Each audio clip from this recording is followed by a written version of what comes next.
সালামু আলাইকুম, আমি নাইম দক্ষিণ কোরিয়া থেকে। সবাইকে স্বাগত জানাচ্ছি আমার ইউটিউব চ্যানেল নাইমিলিতে। যদি ভালো লাগে সাবস্ক্রাইব করে পাশে থাকা বেল আইকনটি ক্লিক রাখবেন। আর যদি ভালো না লাগে তাহলে দেখতে থাকুন, দেখতে দেখতে ভালোবাসা ভালো লাগা হয়ে যাবে ইনশাআল্লাহ। তো প্রসঙ্গ হচ্ছে ভারত। সারা ভারত জুড়ে এই মুহূর্তে একটা জিনিস আপনার সমগ্র ভারতীয় প্লাস আমরা পাশের রাষ্ট্র হিসেবে বাংলাদেশের সাধারণ মানুষ আমরা চিন্তিত আছি। আর এই চিন্তার প্রধান কারণ হচ্ছে এনআরসি। বেশ কয়েকটা রাজ্যে এনআরসির আপনার কার্যক্রম পরিচালনা করার জন্য বিজেপি সরকারের কেন্দ্রীয় যে নির্দেশনা সেটা সামনের দিকে আসছে।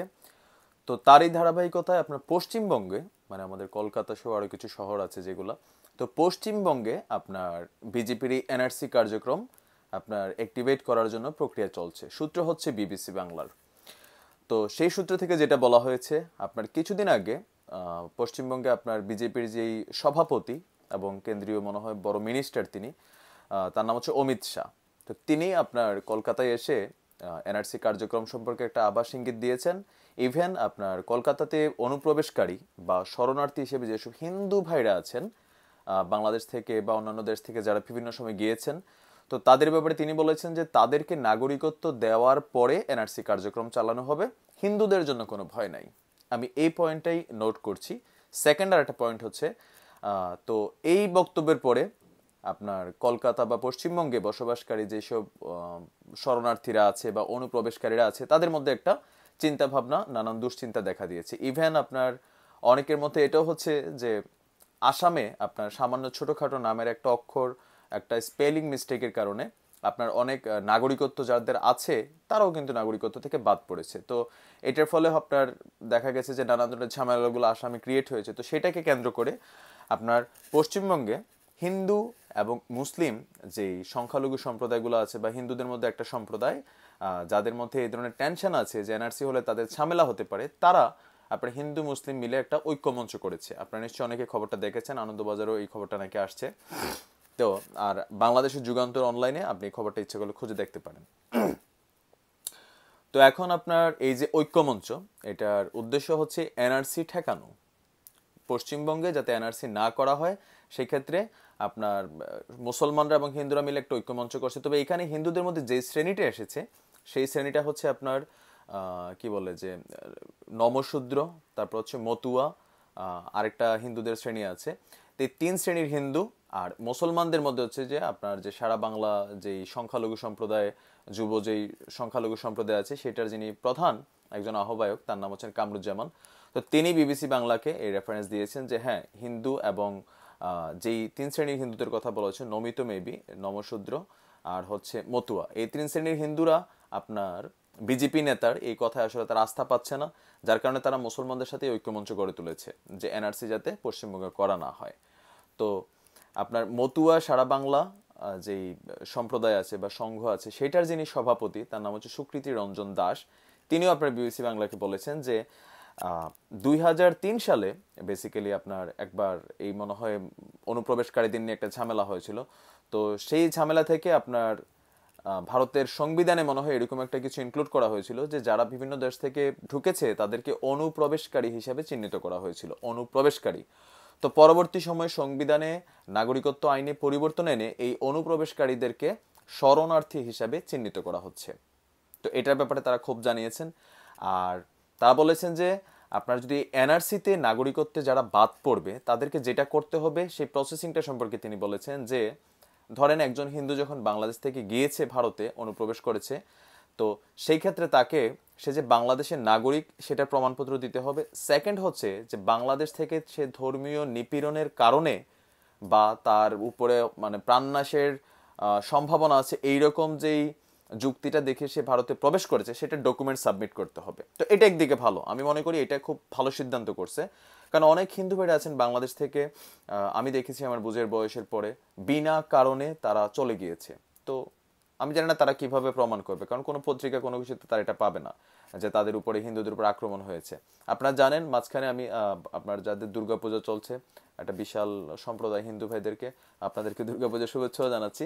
তো বাংলাদেশে এই মুহূর্তে দুর্গাপূজাকে কেন্দ্র করে আমাদের রাষ্ট্র ব্যবস্থার যতটুকু সর্বোচ্চ নিরাপত্তা ইভেন বিরোধী দলগুলো সহ তারা দিয়ে যাচ্ছে। আপনি দেখেন আমাদের দেশে কত সুন্দর পরিবেশ, এরপরে যেসব হিন্দু ভাইরা নানান সময় বাংলাদেশ ত্যাগ করে তাদের জন্য মোদির এই সিদ্ধান্তটা সঠিক। এটা এটা প্রমাণপত্র দিতে হবে যে তাদের উপরে কি অত্যাচার হয়েছে। হ্যাঁ, পুরো স্বাধীনতার ইতিহাসে হয়তো দুই একটা ঘটনা ঘটেছে, আমার জানা নেই। যদি আপনাদের কারো কাছে কোনো রেফারেন্স থাকে আমাকে দিবেন, আমি প্রতিবাদ করব কোনো হিন্দু ভাইদের উপর নির্যাতন হলে। কারণ একটা দেশ গড়তে হিন্দু, মুসলিম, বৌদ্ধ, খ্রিস্টান নির্বিশেষে ওই দেশের সকল মানুষের অবদান থাকে। এখন আমি আপনি কে হঠাৎ করে যারা আমরা মানে ক্ষমতায় যাদেরকে এনেছি তারা এসে বলবে যে এই দেশ মুসলমানের, এই দেশ হিন্দুর। এই বিজেপি সরকার, অনেকে ভাই হয়তো আছেন বিজেপি সরকারের সাপোর্টার, বস আপনি একটু খেয়াল করেন এই সরকারটা ক্ষমতায় আসার পরে মানে কট্টর হিন্দুত্ববাদী একটা মেন্টালিটি তিনি চাপাচ্ছেন, যেটাকে আসলে হিন্দু ধর্মের ব্যাধিকে এরকম কোনো কথা আছে যে তোমার মুসলমানের সাথে সম্পর্ক হবে না। আমাদের ইসলামে কিন্তু এরকম নাই। আমার ইসলামে বলা আছে যে অন্য ধর্মকে শ্রদ্ধা করো, অন্য ধর্মের মানুষকেও শ্রদ্ধা করো, ভালোবাসা মিষ্টি হাসি দিয়ে মন জয় করে নাও। তবে কট্টরপন্থী কিছু মুসলমান ভাই আছেন যারা আসলে এই রেফারেন্সটাকে মানতে চান না, তারা অন্যভাবে এটাকে ট্রাই করেন। বাট এটা যার একজন অরিজিনাল মুসলিম যে তার ভিতরে এই গুণাবলীটা অবশ্যই থাকবে, আর যার ভিতর নাই সে প্রকৃত মুসলমান না। অনেক মুসলমানরা আমরা মুসলমান ধর্মকে নষ্ট করে, এবং হিন্দুরা বিশেষ করে বিজেপি সরকার বিভিন্নভাবে মুসলমানদের সাথে একটা বিদ্বেষী মেন্টালিটি। এখন পাকিস্তান বিদ্বেষী মেন্টালিটি প্রতিটা হিন্দুস্তানের নাগরিকের জন্য জায়েজ, হিন্দুস্তানে বসবাসকারী মুসলমানদের জন্য জায়েজ, কারণ ভারত পাকিস্তানের মধ্যে একটা শত্রুতা আছে সেই কারণে। কিন্তু মুসলমানদের উপরে কেন এই যে একটা সিস্টেম?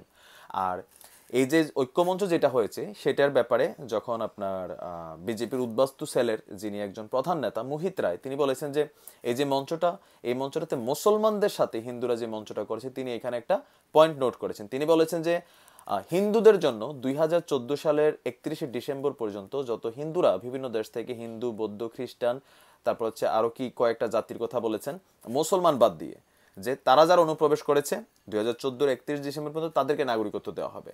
2015 থেকে এখন পর্যন্ত যারা প্রবেশ করেছে তাদের ব্যাপারে তিনি বলেছেন যে সিদ্ধান্ত নেওয়া হবে। তবে আপনার যিনি অমিত শাহ তিনি নিশ্চিত করেছেন যারা হিন্দু বা অন্য ধর্মের তাদেরকে কিন্তু নাগরিকত্ব দিয়ে এনআরসি করা হবে, মানে মুসলমানরা বাদ যাবে। তাহলে এই বিজেপি সরকার বা ভারতের যারা বিজেপির সাপোর্টার আছেন, বিজেপির একটা বড় অংশ সাপোর্ট আছেন, সবাইকে আপনারা আসলে এরকম মুসলিম বিদ্বেষী কেন বস? আমি এটা জানি না। আমি ছোট থাকতে হিন্দু ভাইদের সাথে বড় হয়েছি, পড়ালেখা করেছি, স্কুলে বন্ধুত্ব, এখন এই যে আপনারা দেখছেন আমাকে অনেক ভালোবাসা দিচ্ছেন, অনেক আমার ছোটখাটো ভুল ত্রুটিগুলো ধরিয়ে দিচ্ছেন, সুন্দর গঠনমূলক সমালোচনা করছেন, ভালোবাসা তো আমাদের ভিতরে। তাহলে রাজ্য ক্ষমতায় আমরা যাদেরকে বসাই দেশের সাধারণ মানুষকে একত্রিত করার জন্য, প্রতিবেশী দেশগুলোর সাথে ভালো সম্পর্ক করার জন্য, সেইখানে ক্ষমতায় যাওয়ার পরে এক ধরনের উগ্র মন মানসিকতা, উস্কানিমূলক কর্মকাণ্ডের দ্বারা আপনার এই যে একটা মানে পাকিস্তানের মধ্যে আছে, বাংলাদেশের মধ্যেও 1% 2% মানুষ আছে, আমি এটা স্বীকার করতে হবে, যারা হিন্দু বিরোধী মেন্টালিটি তাদের অন্তরে পোষণ করে। আমি তাদের প্রতি ঘৃণা প্রকাশ করি, আমি তাদেরকে সরাসরি আমি তাদের ব্যাপারে কথা বলি সব সময়। কারণ এই দেশ হিন্দুর, এই দেশের মুসলমানের, এই দেশ বৌদ্ধ খ্রিস্টান যারাই আছে সবাই মিলে দেশটাকে আমরা ডেভেলপ করেছি। আমার ধর্ম আমি পালন করি, আপনার ধর্ম আপনি পালন করেন। আমরা ছোটবেলায় অনেক সময় পূজাতে গেছি, নাচছি টাচ্ছি, আবার অনেক বন্ধুরা আছে আমাদের দিন ঈদের দিন দাওয়াত খেতে আসে। আপনি দেখেন এই বিজেপি সরকার আসার পরে আপনার গরুর মাংস বন্ধ করা, মুসলমানদের যেগুলো প্রধান প্রধান আপনার অ্যাক্টিভিটিস, হ্যাঁ এগুলো আসলে যদি এই ধরনের সিদ্ধান্তগুলো আমরা বাংলাদেশেও এরকম মানে প্রভাব শুরু করে। আপনি দেখেন বাংলাদেশে একজন মন্ত্রী আছে বা একজন এমপি আছে যিনি বলেছেন হিন্দুদেরকে বের করে দেওয়া হবে, ভারতে পাঠাই দেওয়া হবে, এই না সে না। বিজেপি সরকারের কয়েকটা ফালতু মন্ত্রী আছে যারা কন্টিনিউ বাংলাদেশকে টার্গেট করে কথা বলেন, মুসলিমদেরকে টার্গেট করে কথা বলেন। কেন? মানে তাহলে ভারত দেশটাকে শুধু হিন্দুদের জন্য? তাহলে আপনারা বলেন যে আমরা ধর্মনিরপেক্ষ রাষ্ট্র না। আমার কথাগুলো আপনি আবেগ দিয়ে না, আপনি বিবেক দিয়ে চিন্তা করবেন। অ্যাক্টিভিটিস গুলো কিন্তু বসে এরকমই যে হিন্দুদেরকে রেখা সবাইকে, যারা অনুপ্রবেশ করছে অবৈধ, তার সবাই তো অবৈধ, তার পরিচয় যেটাই হোক, সে হিন্দু হইতে পারে, মুসলিম হইতে পারে, যেই ধর্মেরই হোক, আইনটা তো সবার জন্য সমান থাকা চাই। হিন্দু হলে ছাড় পাবে, মুসলমান হলে ছাড় পাবে না, তার ব্যাপারে সিদ্ধান্ত নেওয়া হবে কেন? তার মানে হচ্ছে কি ভারতের অধিকাংশ নাগরিক, বিজেপি একটা বড় ক্ষমতাসীন দল, সেকেন্ড টাইম তারা ক্ষমতায় আছে, বিজেপির বিশাল সাপোর্টার শ্রেণী। আমাকে যারা দেখছেন আপনিও হতে পারেন, কিন্তু আপনি একটু চামচামির চশমা বা দলবাজি চশমা বাদ দিয়ে একটু বিবেকের চশমায় দেখেন তো যে ভারত দেশটা আসলে কাদের। এই ধারাবাহিকতা যদি চলতে থাকে তাহলে বাংলাদেশে কোনো এক সময় যদি আওয়ামী লীগ সরকার পতন হয়, তাহলে যদি ইসলামিক কোনো রাষ্ট্র সরকার বাংলাদেশে আসে, তখন তো আমাদের হিন্দুবাদের উপরে নির্ঘাত আপনার নির্যাতন হবে। ওই যে মেন্টালিটি। কারণ পৃথিবীর যে কোনো স্থানে একজন হিন্দুর উপর অত্যাচার হলে আপনার যেমন লাগে আমারও কিন্তু লাগে। তবে হ্যাঁ, কোনো মুসলমান যদি অপরাধ করে, যারা অনুপ্রবেশ করেছে অপরাধী, আমি তাদের ব্যাপারে আমার প্রশ্নটা না, আমার এই ভিডিওটার বক্তব্যটা ছিল যে কেন হিন্দুদের ব্যাপারে এক সিদ্ধান্ত হইলো, বিজেপি সরকারের মুসলমানদের ব্যাপারে কেন তাদের এই ধরনের চিন্তা ভাবনা, বিভিন্ন অ্যাক্টিভিটিস, কথাবার্তায়। রাষ্ট্র ক্ষমতায় যিনি থাকেন তিনি তো সবার প্রধানমন্ত্রী, তিনি তো সবার এমপি। একজন এমপি মানে এই এলাকার সবার এমপি, যে তারা ভোট দিছে, যে তারা ভোট না দিছে। বাট অ্যাক্টিভিটিসটা আসলে কোথায়? আমি আপনার বিবেকের কাছে প্রশ্ন রেখে আজকের মতো বিদায় নিচ্ছি। আমার এই ভিডিও বক্তব্যের উদ্দেশ্য ছিল না হিন্দু ভাইদেরকে কটূক্তি করা বা ছোট করা। আমি জাস্ট বিজেপি সরকারের এই যে কর্মকাণ্ড, আপনি হয়তো ভারতের নাগরিক, আপনার দৃষ্টিতে আসলে আপনি কিভাবে সাপোর্ট করেন? যে অনুপ্রবেশকারী যারা ছিল তারা হিন্দু হয় মাপ পাবে আর মুসলমানরা মাপ পাবে না, তাহলে এটাতে কি চিহ্নিত হয়? আর বিজেপি সরকারের বিভিন্ন মন্ত্রীদের যে মুসলিম বিদ্বেষী কট্টর প্রচারণা, চালনা, কুরবানি নিষিদ্ধ করা, হ্যাঁ, এই যে মমতা দিদি আছেন তিনি যথেষ্ট বেটার, আমি তারা পছন্দ করি, তিনি মুসলমানদের কুরবানির পক্ষে কথা বলেছেন। ভারতে অনেক বড় বড় সেলিব্রিটি আছেন, এটাই তো হওয়া উচিত। আমরা হিন্দুদের পক্ষে কথা বলি, কারণ হিন্দু আমার ভাই, সে আমার দেশের মানুষ, এই দেশটা আমার যেমন তারও তেমন। কিন্তু অনেক দুর্ভাগা হিন্দু ভাই আছেন যারা বাংলাদেশ ছেড়ে যান, আপনাদের জন্য শিক্ষামূলক শাস্তি দরকার। আমি মোদী সরকারকে এইদিকে সাপোর্ট করি যে টাঙ্গায়া টাঙ্গায়া লটকায়া পিটাবেন যেগুলো অনুপ্রবেশ করছে ভারতে, এটা খেয়াল রাখতে হবে। তো আপনার কাছে প্রশ্ন রেখে আজকের মতো বিদায় নিচ্ছি। যদি ভুল ত্রুটি হয় ক্ষমা সুন্দর দৃষ্টিতে দেখবেন, গঠনমূলক সমালোচনা করবেন। আজকের মতো এখানেই বিদায়। আসসালামু আলাইকুম।